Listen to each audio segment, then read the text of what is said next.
Greetings folks, Stobe the Hobo here on December 6th in Denver. And for this week's episode, we're trying to go east out of Denver to Kansas and then double back and get to El Paso, Texas. So right now I am at the intersection of Brighton and 31st. And I'm just barely off the property. But right here, what we've got is a apparent Denver to Kansas general manifest train. So as you can see with this area, I mean, you've got right in here to the departure track and the rest is fenced off. And then you've got, you know, cars and people. And fortunately, I can just say it's a Saturday. So this guy is closed and there's not any activity here because it's kind of plain sight what's going on here. The fortunate thing is where I'm standing, there's really no problem right here, just 5 feet off the property. So this is one of the rides I'm looking at. I mean, it's going to be kind of risky to just run and jump on in daylight. What's going on? Half an hour later, just kind of hunkered behind this little electrical box. Seems fairly low key. I don't think there's anyone really onto what's going on, which is fortunate. The new pot laws in Denver mean people are hopefully more relaxed and chill about this kind of thing than they used to be. I have met the bull right at this spot, the Union Pacific bull, so if he drives up, that might be an issue. However, I'm not trespassing, so there's nothing grave to worry about, except if the bull drives through and sees me, he's gonna be on the lookout after this, because it's pretty apparent to a bull what's going on here, you know what I'm saying?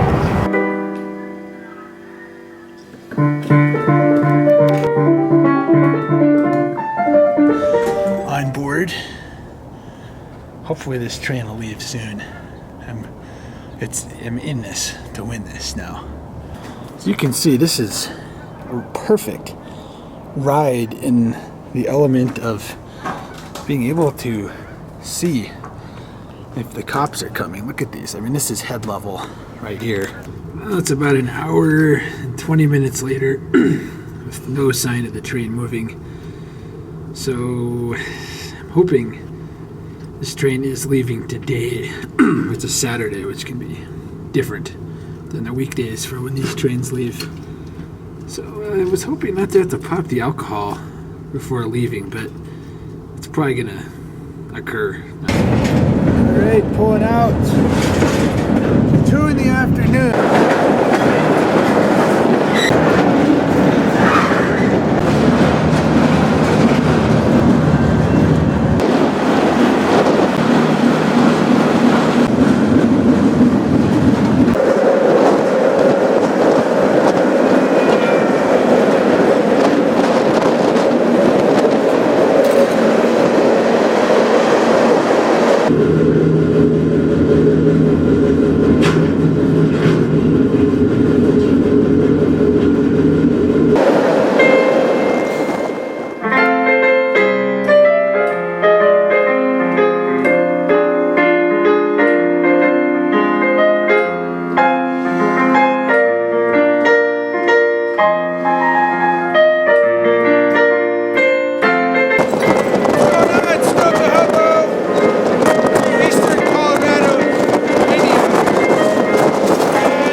Salina, Kansas.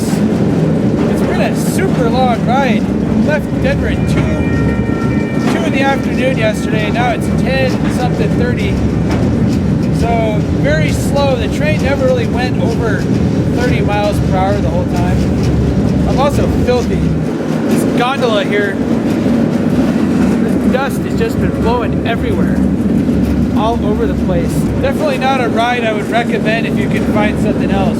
So anyway, I'm not positive if this train is going to dead end here or continue to KC. So I'm going to sit tight for a bit and see if we move. And if I hear them start taking the train apart, obviously I'll get off and try to figure something else out. Not much going on at this old factory.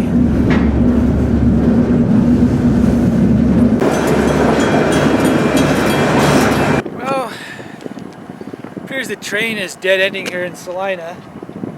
That figures it would have been nice to go to KC, and I can't see any purpose in stopping in this town for any reason. So naturally, Union Pacific has some kind of operation here where trains are made and broken up here rather than just going through to KC. So I'll be marooned here, guaranteed longer than I wish, here in Salina, Kansas. Maybe I'll go check out the town, see what's going on.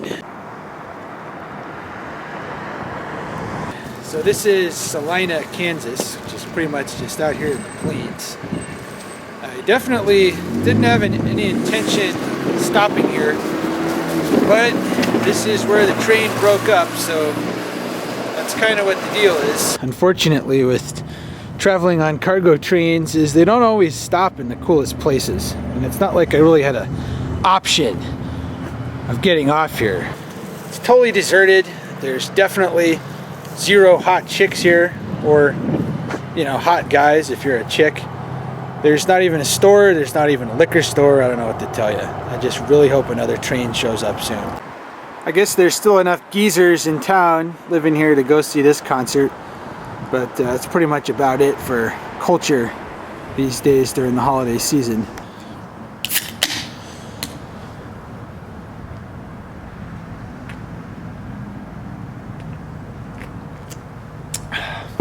Well, folks, looks like I'm probably going to be marooned here in Salina for quite a long time. The train has broken up. There's absolutely nothing moving through here. And hitchhike, well, as you can see, I'm completely filthy from that nasty gondola. So this is just one of the things you got to deal with on trains. If you're going to ride on a line with minimal traffic, you got to be prepared to be marooned. So I'm just going to go sit somewhere and try to figure out what to do. Hitchhiking is not out of, you know, totally out of possibility, but it would mean having to at least clean this dirty face off. So for now, I'm just going to enjoy this cold beer on this miserable day in this miserable town. Out. This has been a complete bust. I'm just waking up here the following morning. Evidently, since the last time I've been kind of paying attention to this line, there's been a total drop-off in coal traffic due to some mine closures and, like, you know, the price dropping or whatever of coal to where they couldn't afford to send it on this line anymore.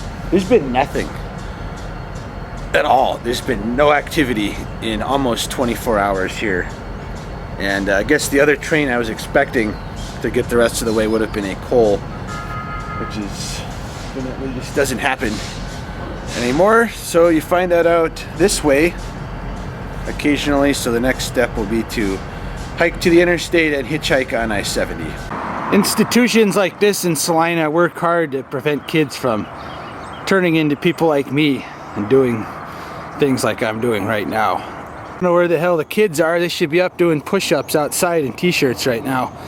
Some military school this is. It's about 3, and just due to the lack of rides, I'm looking at just going to Herington and getting the Union Pacific main line to El Paso. From there, that's only 26 miles. I'm here in Junction City, another totally pointless town if you ask me. It's just bleak. It's not that cold, fortunately, in Kansas, but I gotta just say, I mean, I left Denver 2+ days ago, and I'm about fried with all this. This place is not interesting. It's not fun. I really just want to get out of here and at least get on a line where the trains run, you know. This is horrible.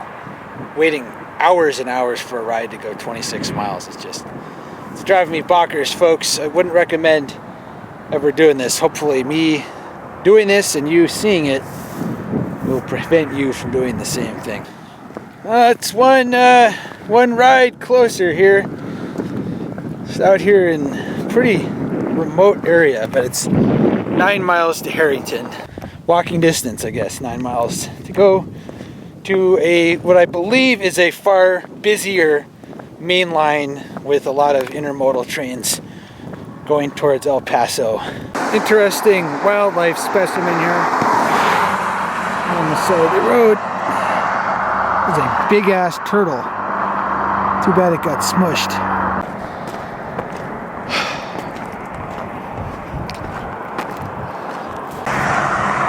Oh my God, I'm so sick of this!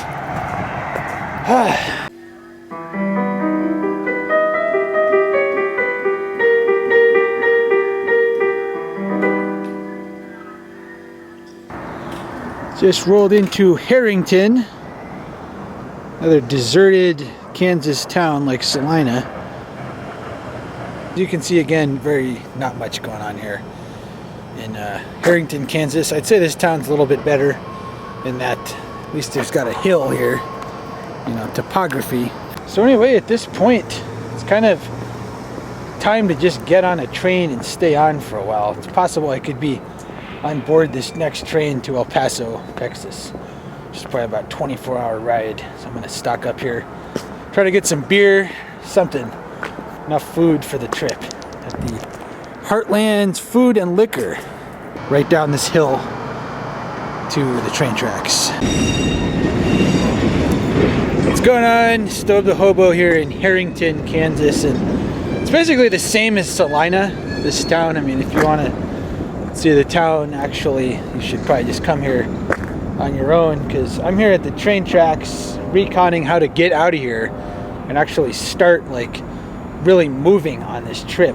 So what it appears is that this train is making it's going straight and therefore south, which is not the direction I'm trying to go. The important thing is they're going slow enough at this junction. The junction's right here. You could bail if it was going the wrong way here in Herington, Kansas. So the main concern here is going southwest. You've got this junction right at the border of the yard, and you see this track here curving off towards the right. I assume this is the track I want to Dalhart, Texas and El Paso. And then here, the train that just pieced out of here, I think that goes to Fort Worth, looking at the maps of Union Pacific. So definitely want to go here, not here. So this signal here, I believe, will be green for any train making the right turn. This is just a little south of the yard here. This is the yard office, and all this nonsense is all Union Pacific. So the plan is to hike up a ways past this office, and shouldn't be an easy place to get on a stop train. Hopefully it'll make the right. If it goes the wrong way, it's easy enough to bail off, but we've also got this signal we can look at. Hopefully we can see that from back there and basically know for certain what direction the train is going. December 9th, been here a little longer than I thought. There's been a lot of trains, but they've been going mostly south. I'm trying to get one that's going west. So I've basically gotten to the point where I've got to start making tracks. And I'm gonna climb over these couple cuts of cars and get on one behind that I hope is going west.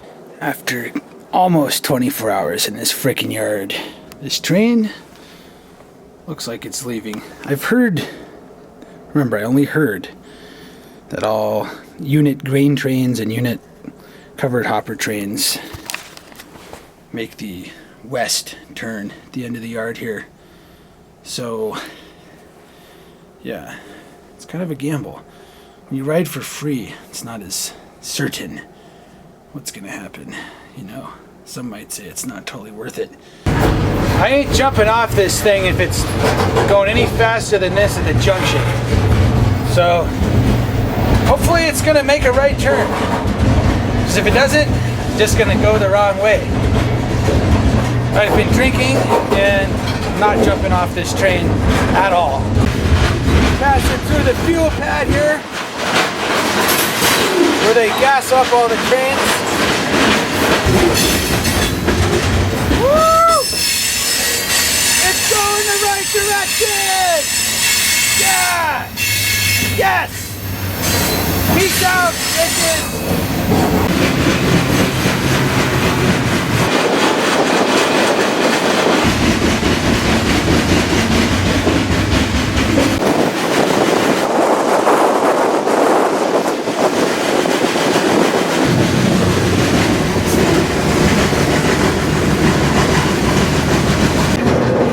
Alright, so it's now in Pratt, Kansas, and the train, well, another stack just pulled up next to the train, the grain train I was on, and so I'm on the stack now, which is way higher priority than the grain train.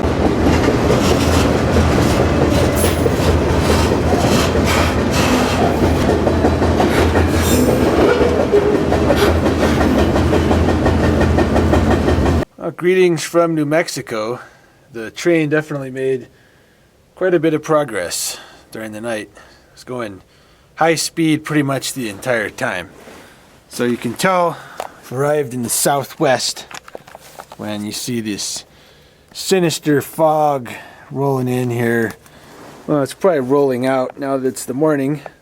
Yeah, the southwest is definitely a place with kind of a different vibe to it. You know, you've got Indian burial grounds, evil spirits. There's a lot of things that could make it unnerving, I would say, to be out here. I mean, listen, it is deathly silent out here. I can't hear anything at all. Might as well be in outer space. Additionally, you know, just think at night, this has the vibe of a place where the train would just cruise into one of these fog banks, and when it came out, whatever hobos were on board would have somehow disappeared off the train. No doubt victims to some kind of spiritual force that's definitely still in charge of this land. It's one of those areas where, you know, your cell phone doesn't work, GPS doesn't work. It's like one of those Bermuda Triangle dead zones, pretty much. So hopefully this stop is for a good reason. You know, like letting another train pass and not just because of some other kind of weird problem that can't be explained. And even though you got these cactuses right here, now look at that. Yeah, these things, it's cold. There's ample frost on these railroad ties. One survival tip I'd like to point out here, if you were out of water here, all these rocks, they've got frost all over them. And obviously that's not a lot of water, but if you did this frequently, you know, you would survive. You would get a cup of water maybe from here to here. That's my indication that it's time to get back on the train.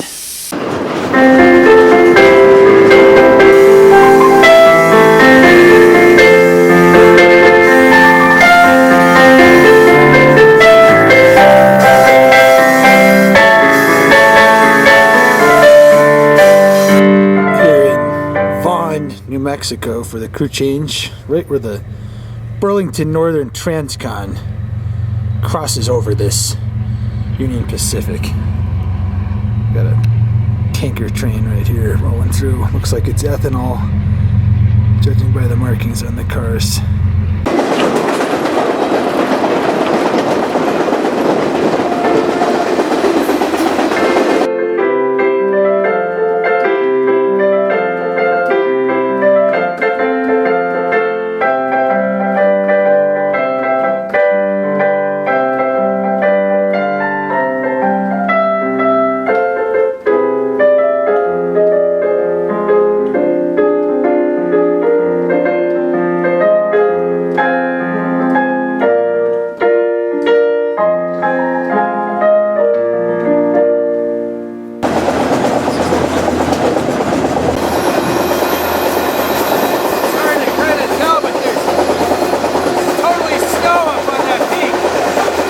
Hobo out here in the desert, just about probably 90 miles north of El Paso, Texas. And I'm really glad that I'm not here in, like, you know, August or July, because it's got to be 130, 140 degrees possibly.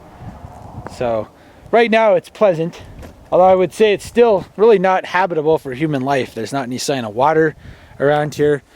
Looking around here, there's probably Gila monsters, extremely poisonous, that will bite you. I guess we got a couple people who live around here, but they're probably crazy nutcases who do peyote, is my guess. This is Highway 54, New Mexico. You got this, let's see if we can see, this hawk here. Definitely looking for some corpse with eyes they can just gouge out and feast on.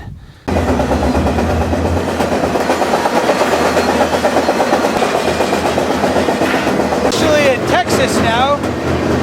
El Paso has got to be close. Into town.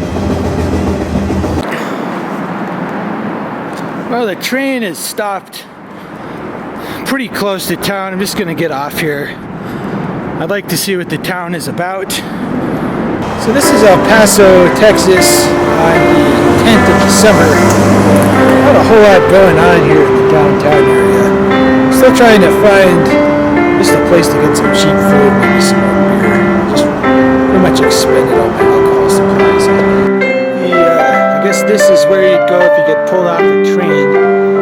Very interesting. Looks like something in Salt Lake at the Mormon complex. Very elaborate jail here. In the main drag, Wednesday night about 8 p.m. Not much going on. Well, there's a little bit more going on nightlife-wise than there is in Herington, where we were yesterday. I would still say it's fairly dull.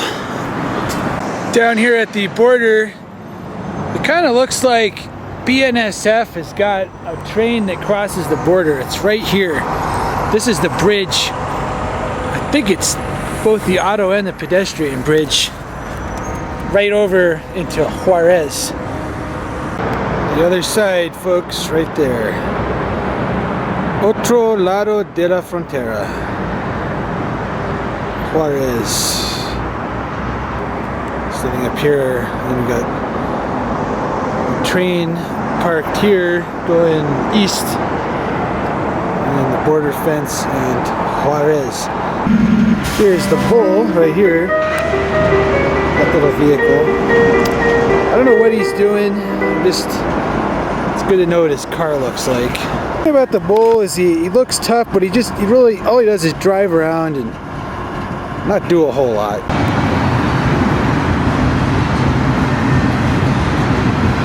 This is going to do it for El Paso. I'm going to check the town out and get a bus out of here to LA.